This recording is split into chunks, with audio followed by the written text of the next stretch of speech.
afternoon, and welcome to Smartlogic's webinar, Semantic Hubs, Enhanced Search Across Knowledge Sources. My name is Ann Kelly, and I'm your host today. I work in marketing communications here at Smartlogic, and I'd like to welcome my three panelists. Simon Trussler, who is an engagement director with our partner Iknow, Matthew Beaugard, who is in charge of business development at Merck, and Gerard Rebalsky, who's a director of sales and marketing operations here at Smartlogic. A few housekeeping items before we get started. This webinar is in broadcast mode and you are all muted. If you have a question, please put it in the GoToWebinar panel, which you should see on the right-hand side of your screen. We'll have about 40 minutes worth of content today, and then we'll open it up for Q&A. And we'll try to get to as many of the questions as we can in the remaining time. And finally, this broadcast is being recorded, and replay information will be sent to all registrants one day following the broadcast. And with that, I'm going to turn it over to Gerard.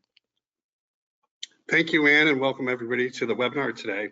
On the agenda today, we are going to talk about the challenges of knowledge discovery within pharmaceuticals. However, no matter what industry you're in, I think you'll find a lot of these challenges are relatable to your specific industries. We're going to talk about the importance of utilizing a semantic hub, building an enhanced taxonomy model and using it for auto classification, extending that semantic hub to new sources and legacy classifications, the benefits of a semantic hub for the users. We'll discuss lessons learned during this project between Merck and Iknow, and we'll leave plenty of time over for questions and answers at the end of the discussion. So a little backstory on Smartlogic. We were founded in 2006. Our first project was to classify all of the world's news in real time. From there, we also classified over 50 years of information associated with manned spaceflight. With those two projects, along with hundreds others since that time, it's enabled us to be recognized in multiple Magic Quadrants from Gartner, and including as a leader the past 4 years in their Magic Quadrant for metadata management. So what is our focus? It's really about revealing smarter decisions for both our customers and our customers' customers. And we do that through our semantic AI platform, Semaphore, which can be applied to numerous enterprise initiatives, including improving customer experience and contract lifecycle management, more precise data and text analytics, a quicker intelligent automation system, more precise regulatory compliance and information security. And of course, today our focus is on enhancing a more intelligent search experience.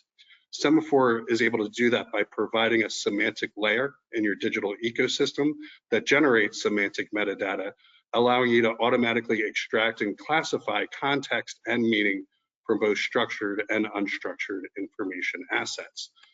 Semaphore is a suite of capabilities that includes our knowledge model manager and our classification language services, which you'll see examples of throughout the presentation today. And it's able to leverage internal and external terminology, resources, and models like ontologies, taxonomies, and controlled vocabularies, including internal models, industry standards, reference data, and access-linked open data as well. So I'm going to hand it over here to Matt Beaugard from the Merck team, and Matt's going to talk about the challenges they faced at Merck around content classification. So Matt, over to you. Thank you. So last year, at the beginning of 2019 at Merck, we had started a relatively large project to migrate some of our customized product knowledge sites from a SharePoint on-premise solution to SharePoint Online.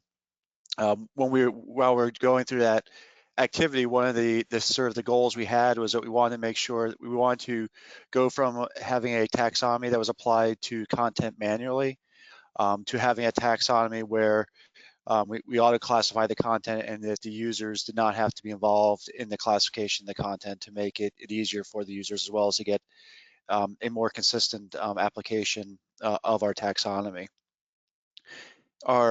Our product sites focused primarily on commercialization product steps, but also went into supply after products were on the market. Some of the challenges that we had is that there really is a very large terminology set, and initially our our taxonomy had been developed for our initial users of our sites, which was very small molecule focused. So we knew that we're going to have to grow the taxonomy to allow it to cover both large and small molecule products. So there's a large number of drugs and raw materials that we had to be able to classify.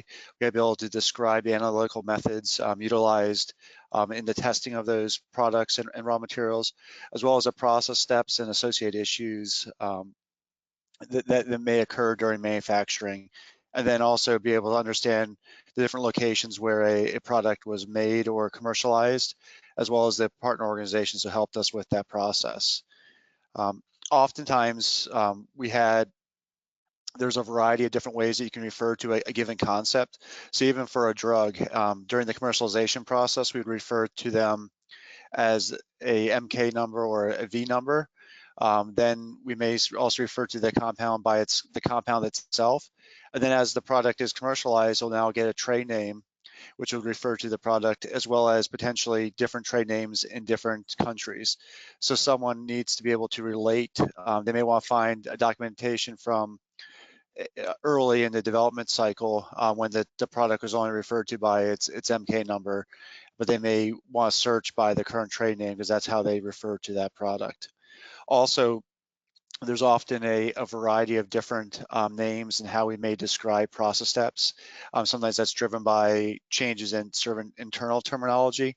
Other times there's regulatory changes that may occur. So an example in the pharmaceutical industry is we have something that we call a process simulation, where we challenge the ability of a process to manufacture product in a sterile way. Previously, that used to be called media challenges, and sometimes we may refer to the actual manufacturing step as a media fill. So we needed we needed a taxonomy that could allow you to create those relationships across documents from a variety of time points. And one of our goals is that we wanted to make sure that we had a flexible model. So we didn't want to be limited to a certain type of document or a certain type of repository. We wanted to be able to harmonize search results across both small knowledge resources such as discussions, but also have it be equally valuable and accurate for large documents as well. And then we wanted it to be enabling. We wanted people to be able to use one query and pull up a variety of sources without them having to know what was the particular concept or preferred name in that given repository, right? So you want to link across our network. And so to do that, we create an enriched taxonomy model that provides a key a key description of all the business concepts across our organization, right? So from commercialization through supply. So when you think about how we do that, you first start with the documents or the resources themselves, and what are the subjects of that document, what are the relationships between those documents, and then we build a semantic model on top of that. So that's how we structure the different concepts and the different evidence that may exist to describe those resources. And then finally, that we make that visible to our end users in search and other ways so that they can easily explore and discover knowledge across a variety of resources.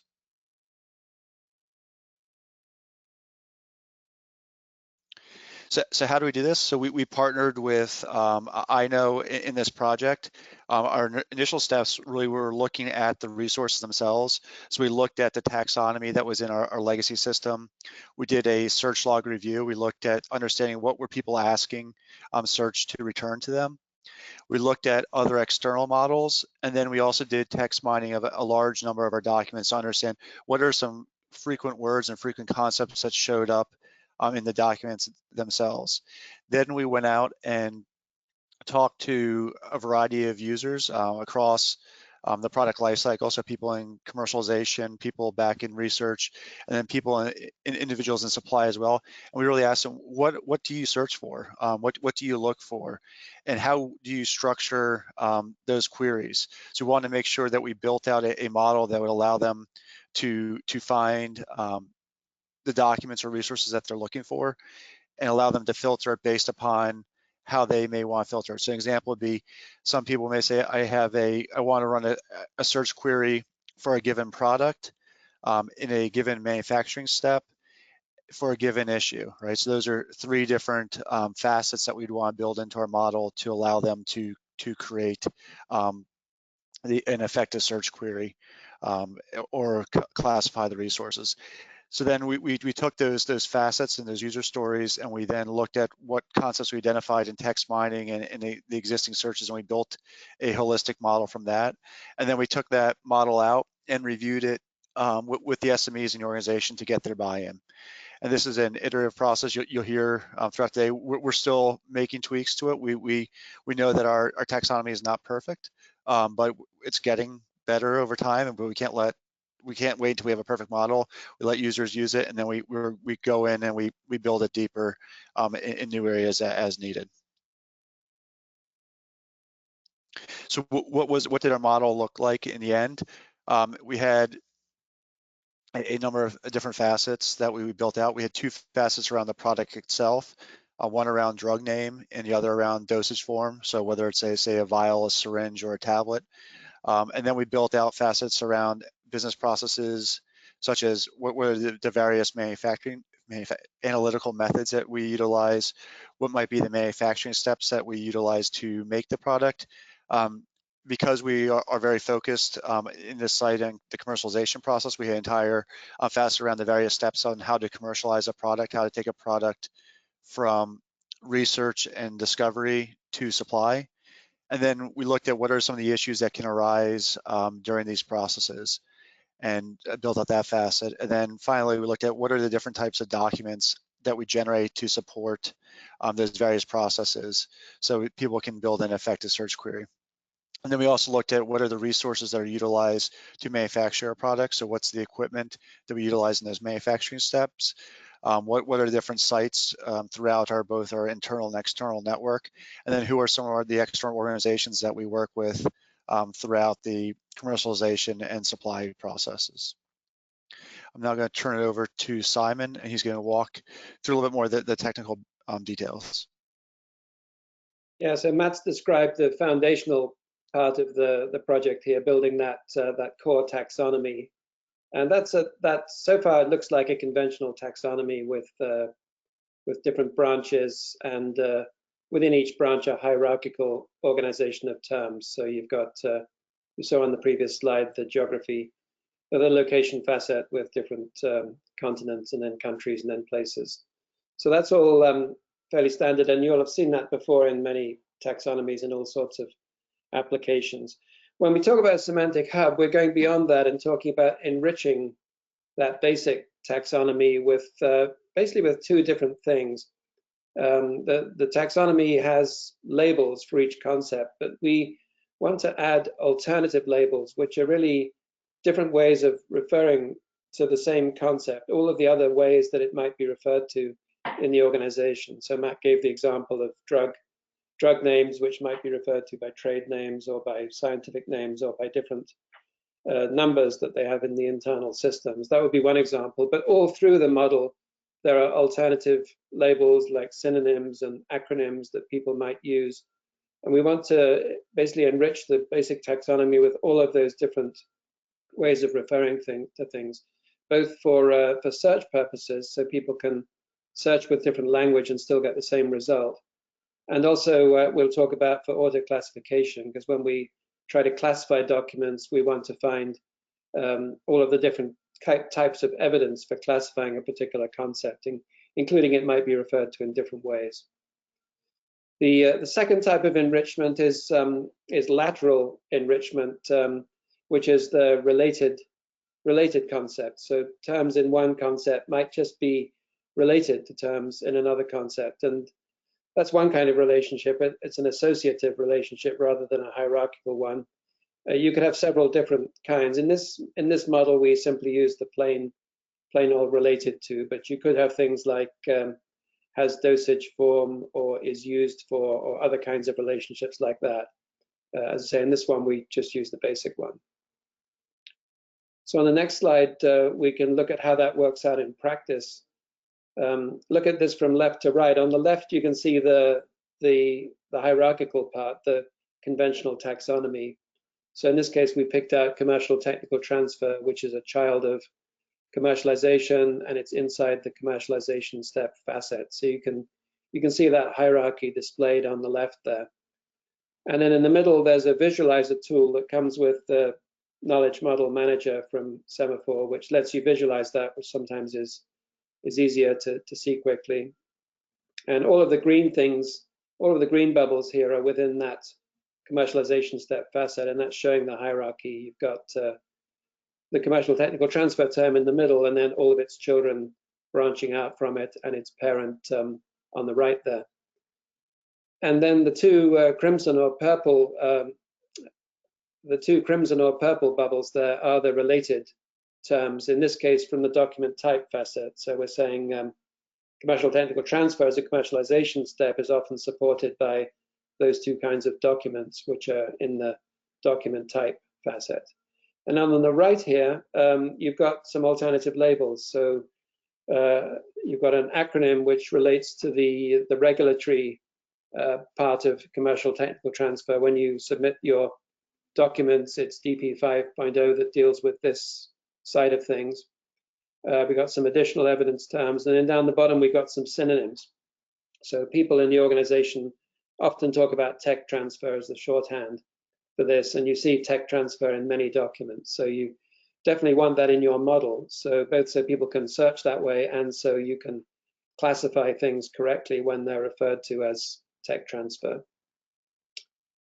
On the next slide, we've got another example. This is from the analytical testing facet, and this is different kinds of color tests that might be used when looking at a compound in development. Again, on the left, you see the hierarchy. It fits under physical characteristics. In the middle, you've got some alternative labels. In this case, we've got a label called gen number, which is how analytical tests are often referred to in documents by gen number. So you want all of those in your model so you can pick it up if they don't specifically say color test, you can still pick it up. And the synonym here is colorimetry. That might be referred to that way as well. And then on the right, a bunch of related terms. So some of these are other kinds of tests, and others like coloring agents are from the equipment and materials facet. So there's some cross-linking across the model there. So all of these can be used, as we said, in navigation and for classification. So this is how the classification's done. It's basically taking all of that that different semantic richness you put in the model and using that to try to auto-classify content based on where these different terms occur in the document. You can use basically all of the pieces we just discussed. So when the classification engine looks at a document, it looks at a combination of rules to see whether there's enough evidence to tag a document with that term. And reading this from the bottom up, the dark blue things here are the kind of the basics. You'd want to look in the title of the document. You want to give that a fairly high weight because the title hopefully describes what the document's about. And you want to use, again, both preferred terms and alternative labels there, because the document could be called tech transfer, and you want to make sure it picks up that main term. And then body rules work in the same way. You probably use even more alternative labels in the body because they could be the gen numbers, or they could be the different synonyms, or they could be the acronyms. That would get a slightly lower weight than the title, and you can experiment with that till you get the best results. And then sometimes you use negative rules. So don't tag with this concept if it's found in this context. And a typical example of this is boilerplate language, where you might have a certain header or footer on every slide or every document, and you don't want to tag things based on what's in that header or footer. And then in the light blue on top here, once you've done all that kind of document scanning and looked at title and body and all of that, you can look at metadata, such as which SharePoint folder did it come from, or what's the file name, and that kind of thing. And also at relationship rules. So both the hierarchy and the lateral relationships you can also use as indicators for relevance. And basically the model adds all that up with some formulae and arrives at a final score. And the final score determines whether it's tagged or not in your final system. The good thing about the Semaphore tool is that it's really transparent and white box, if you like. That there's a lot of approaches to audio classification that are based on machine learning and sometimes on training sets. And those work quite well, but often you don't really know why something was tagged the way it was. It's just the black box did it for you, and you can't necessarily tell why. Whereas in this system, and here we're looking at Semaphore's classification analysis testing tool. On the left here, you're seeing the tags that were applied to this document, which is about analytical techniques for cleaning. And you can also see the scores in the score column there, which is a measure of the degree of relevance of that term in the document. So you get a lot of detail on the relative importance of different terms when reading that document. And then by clicking on any of them, I've clicked here on ion exchange chromatography towards the bottom on the left. In the center panel, you can see basically why that was tagged. You see all the references to it in the document. And this is just obviously part of a screenshot taken from a much longer document. And it highlights where things were, where the evidence was found. In this case, we got actually three kinds of evidence. We've got specific mentions of ion exchange chromatography as a phrase. We've also got synonyms, ion chromatography, and we've got some related topics here. So the bottom one, the lowest green one there is ion exchange chromatographic columns, which are an item of equipment from a different facet, but we're using that also as evidence to show that this is about ion exchange chromatography.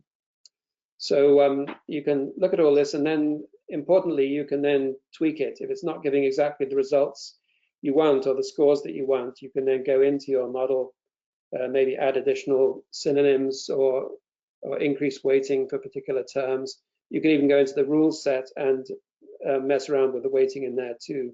So it allows you to iterate through until you get a good result. So as I've mentioned, this does tend to be iterative, and the first iteration is quite lengthy, and so it's kind of an upfront investment to get this right. But the good news is, once you've done it once and it's working, then you're pretty much set. You can add new concepts incrementally, relatively easily, without changing the fundamentals. And as we'll see, you can add new sources as well, which is a little more work, but still less work than the upfront. So in our experience, it's really worth making this effort of taking a couple of months to do it right.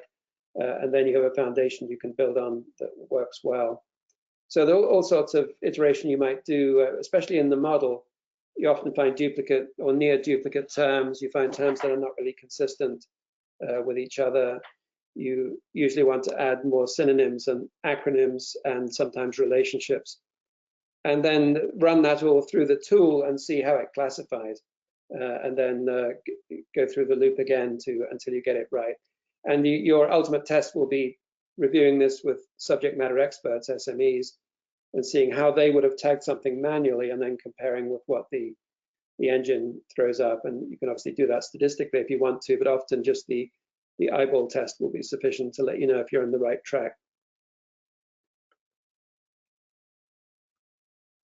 So as I said, once you have that foundation, you can relatively easily add new data sources, and that's what we were talking about in the title of this webinar, that the Semantic Hub really helps you federate different sources of knowledge together.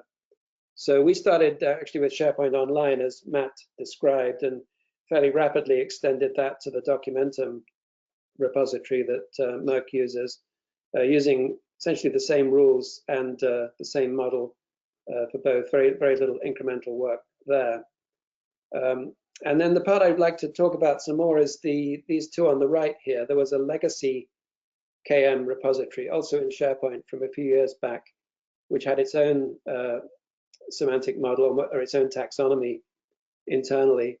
And there was a discussion group, in-house developed discussion group application called Barnum, which we also wanted to bring in because that's got, if you like, different kinds of knowledge and some additional sources of some additional topic areas that weren't necessarily picked up in the SharePoint content. So let's talk about how we added them. So looking at the Barnum discussion group app, first of all, this is typical online community. There's about 25 of these in Merck for different manufacturing topic areas. And people would post comments and even materials here, usually with linked to SharePoint. And there's also a discussion forum. You can see an example on the right here of an example of a discussion forum for that community, in this case with 3 different threads, and on the right you can see they've got different numbers of answers. So these have a lot of very nice specific information, especially about tools and technique that you'd like to auto-classify and include in your general results. So a couple of distinctive features of this. One is that this content is fairly brief. So you're not talking about 30-page slide decks or 30-page documents here. You're talking about a much shorter set of text for the system to kind of get a grip with. And then the second thing is it has its own tagging. The gray boxes here with the capitalized text, they're internal tags used by the Barnum people, and they've been in place for a couple of years. So we want to leverage them as well because they're tagged by experts on each area of content. So you want to include them in the model and in the classification, in addition to just looking at the text. So on the next page, one of the important steps in doing that is to map the terminology from the different systems. And we'll see that with the other one as well. So on the left-hand screenshot here, you can see some tags from the Barnum system on the left, and on the right, the mapping to the terms in our model. Often that's pretty straightforward, as you can see. Sometimes there's acronyms, translation, and things like that. Often it's not quite so straightforward, but it's worth taking the effort to go through this line by line and get the best equivalent you can find. And there isn't always an equivalent. On the right, you can see some terms that don't have any equivalent in the model as it was then. So those are really potential new terms that you might add to the model. And often when looking at new sources, you would find things like this, and it would help to further enrich the model kind of vertically as well as horizontally here, because you're just picking up new concepts that you'd forgotten about in the first round.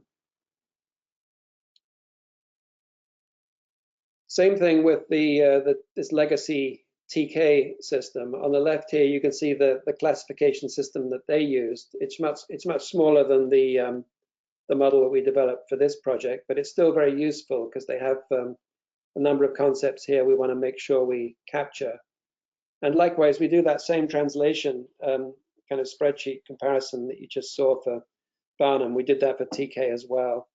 And then in both cases, we added alternative labels to the model as places to store this different information. So on the right there, you can see that model structure chart with all the different kinds of alternative labels again. You can see the Barnum tag towards the top there, and down the bottom, all the different TK tags, and we divided them up by facet just for additional accuracy and granularity in the auto classification. So again, it's kind of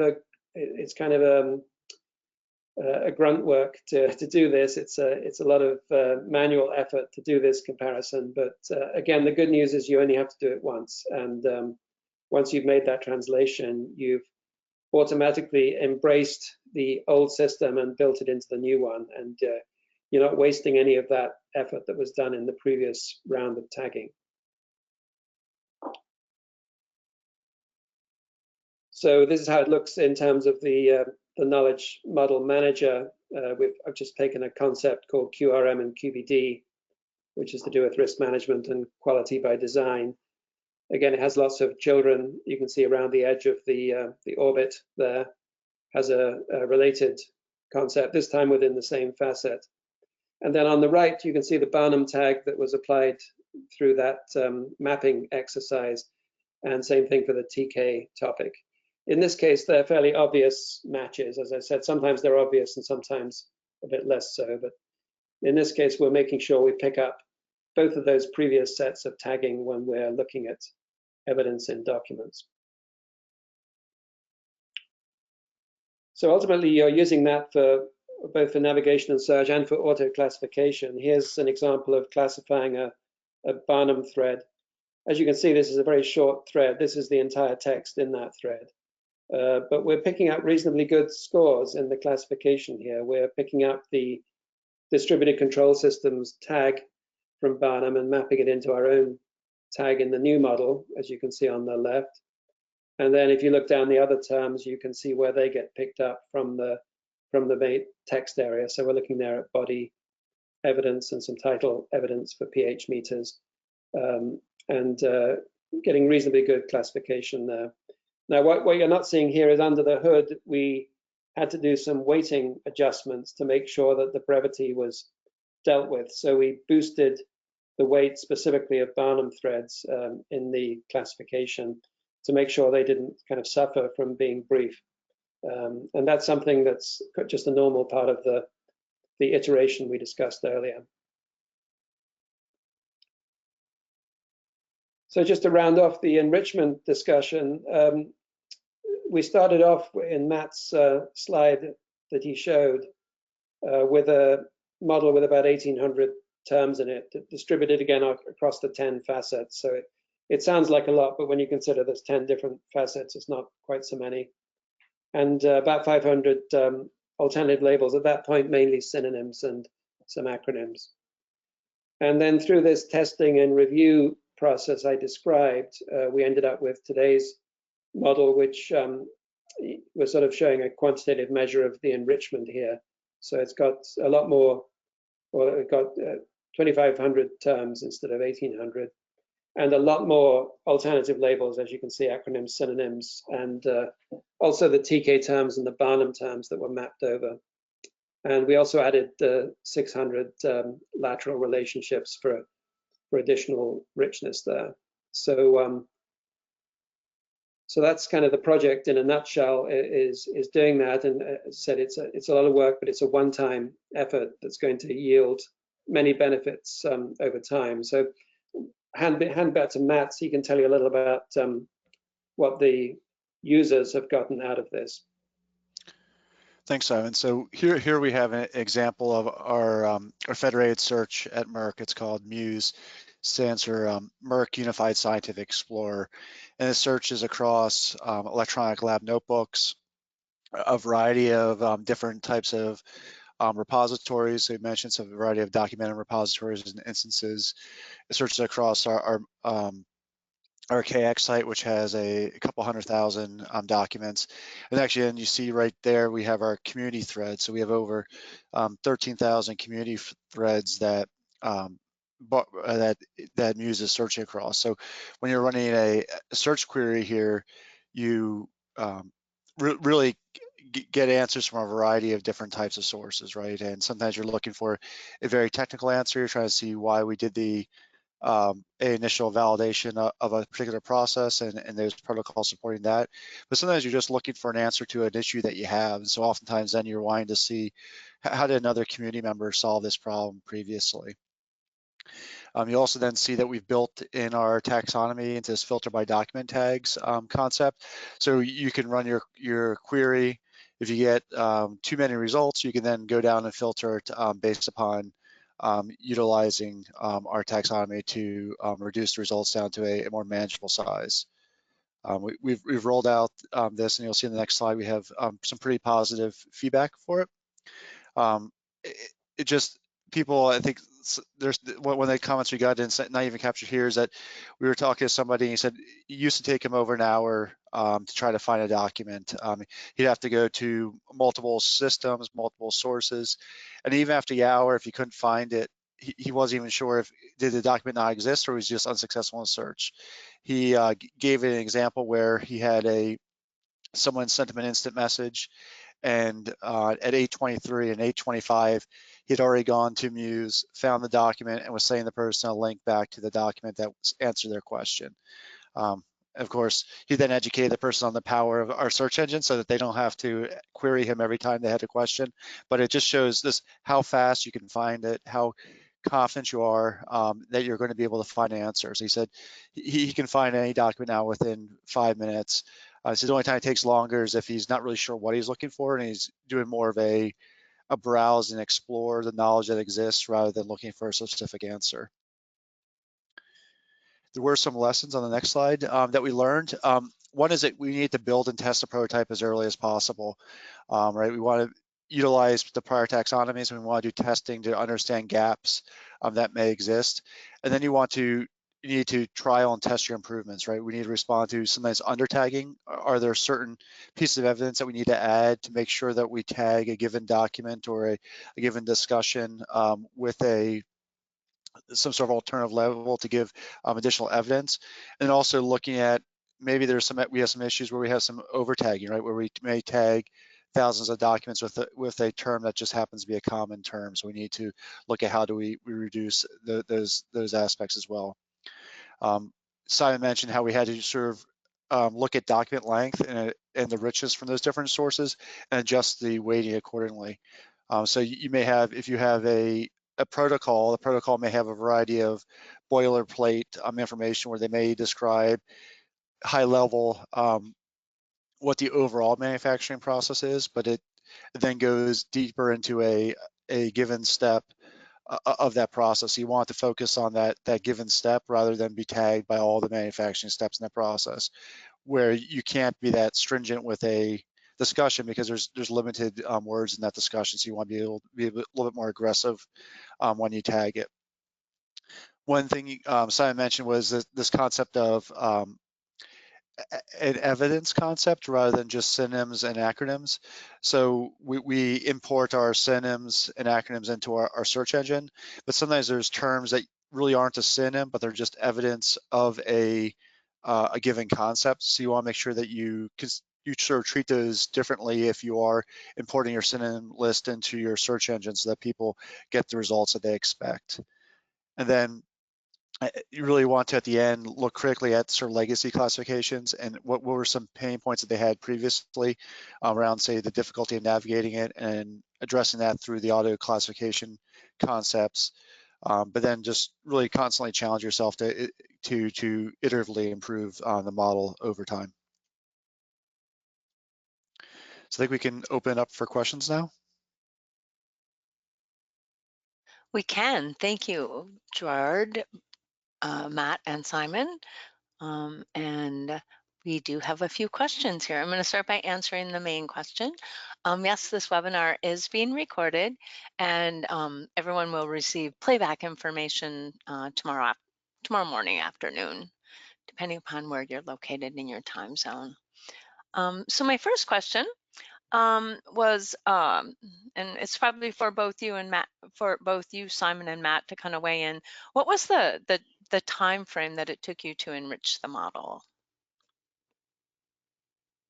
That's a good question. So we've been working on enriching it probably over the last 2 years in a variety of projects. I would say we look to pull in the discussion content into the model. That was maybe a 6-week amount of work, 6 to 8 weeks. So we've been looking at growing it. So it wasn't like it was just a 1 6-month project. We've really just been doing incremental improvements over time through a variety of different engagements.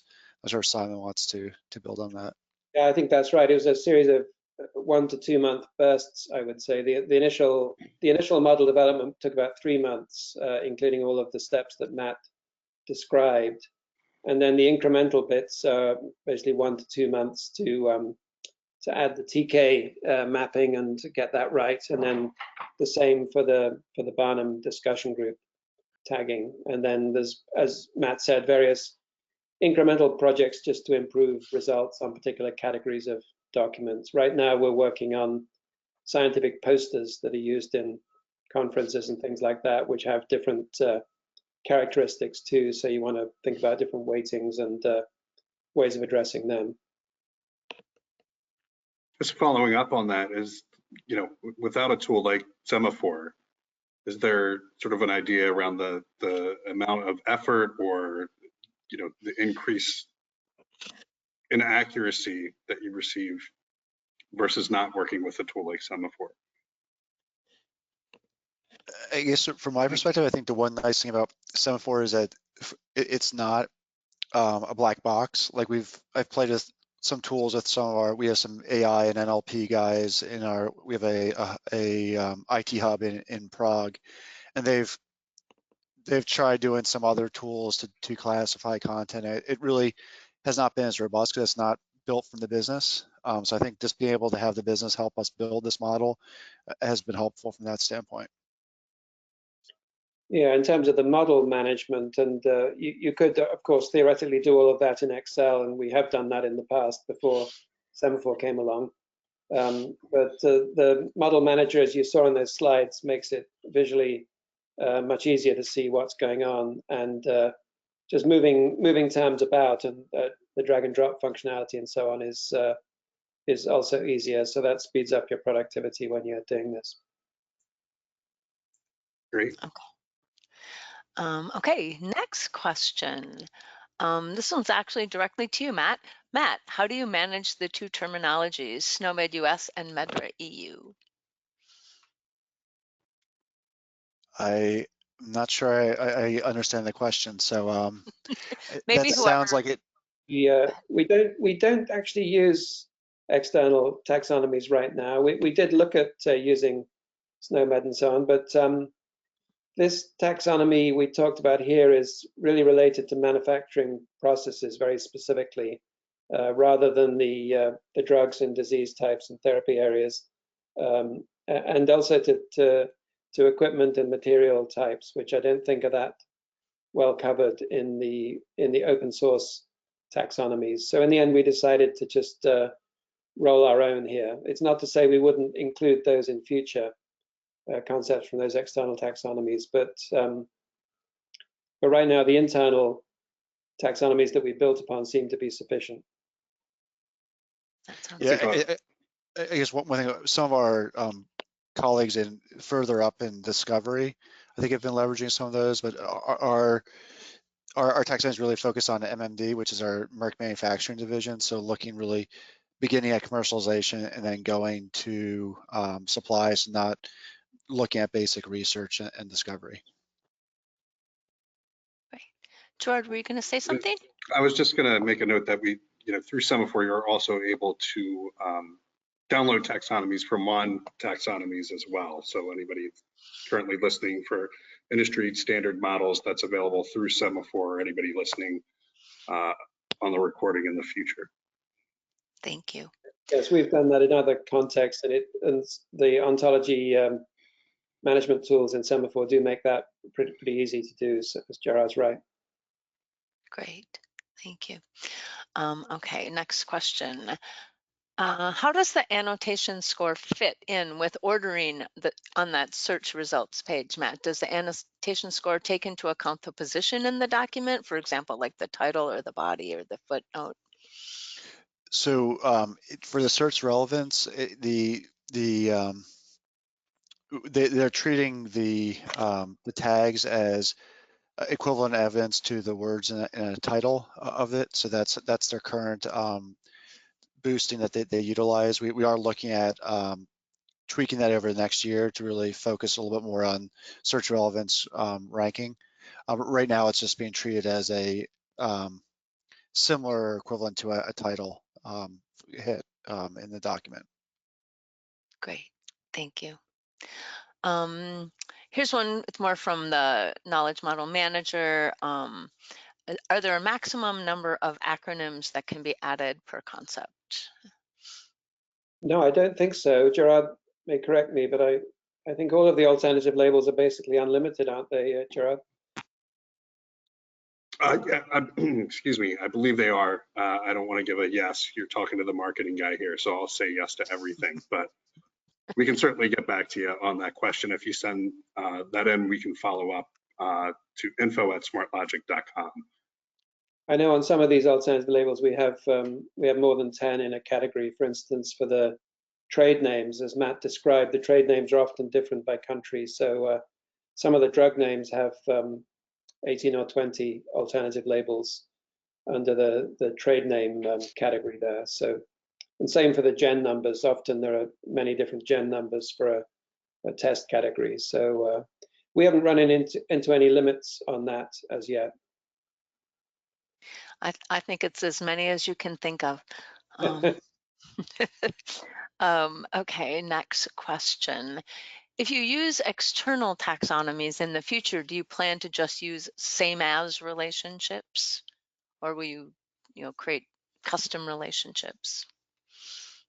I think we could, yes, a lot of it would be just mapping or using them as additional terms.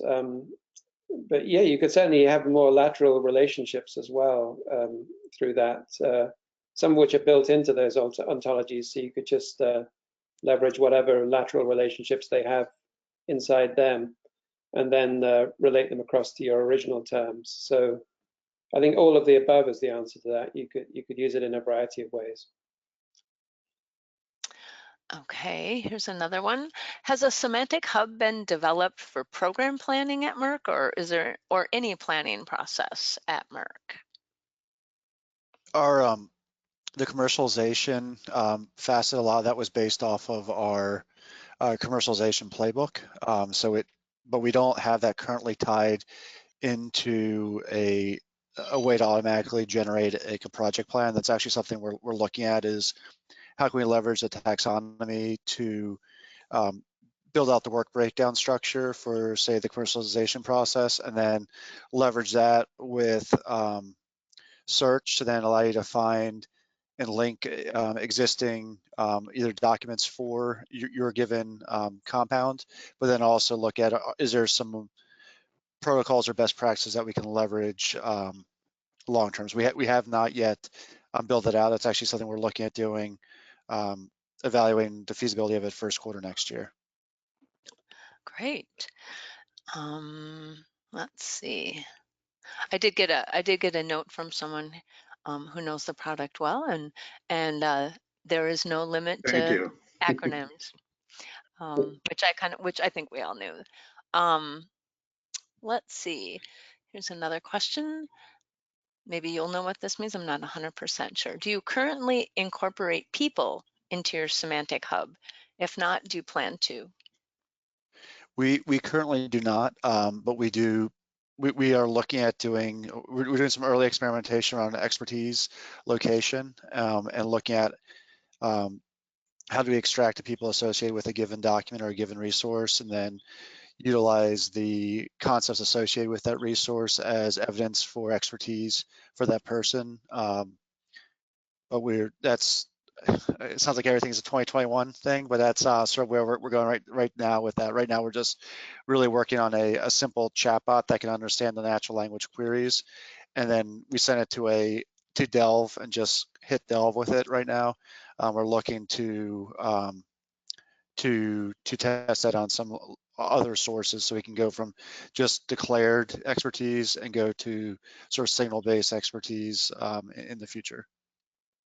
The discussion groups will be particularly powerful for this, I think, because you've got a lot of people responding there on particular topics. And we were talking about posters recently. The authors of those posters are typically expert on very specific technical topics as well. So there are a number of sources where we can imply expertise, as Matt describes, and relate that to topic knowledge in the model. Great. And I have another question here that kind of leads on to something, Matt, you just said. You said something about 2021. So what are the next steps? Do you have new information that you plan to bring into the taxonomy and the classification process? There will be. I think we're getting to the point where we've probably are broad enough for most of our topics. So it's really looking at going a little bit maybe deeper in certain areas where we may have just trying to think of an example off the top of my head. But like we've had some examples where people have given us some very specific documentation related to their commercialization process. We've added those as example document types. So I think most of our work next year is really going to be around just fleshing out a little bit more some of the smaller areas, and then looking at spending more time focusing on how can we leverage our existing model a little bit more fully. Sounds great. Well, that is all the questions that I have. So if anybody has another question, it would be a good time to quickly pop it in the question box so we can handle it before we sign off. I want to thank Simon, Gerard, and Matt for their time today and sharing their expertise, and Matt for sharing the Merck story. It's a great customer story. And thank you, Simon, for joining us, and Gerard. And with Thank Thanks, that, everybody. I'll give everybody 9 minutes back to their day. Have a great day. Thanks. Have a great Talk soon. Thanksgiving. You too. Thanks.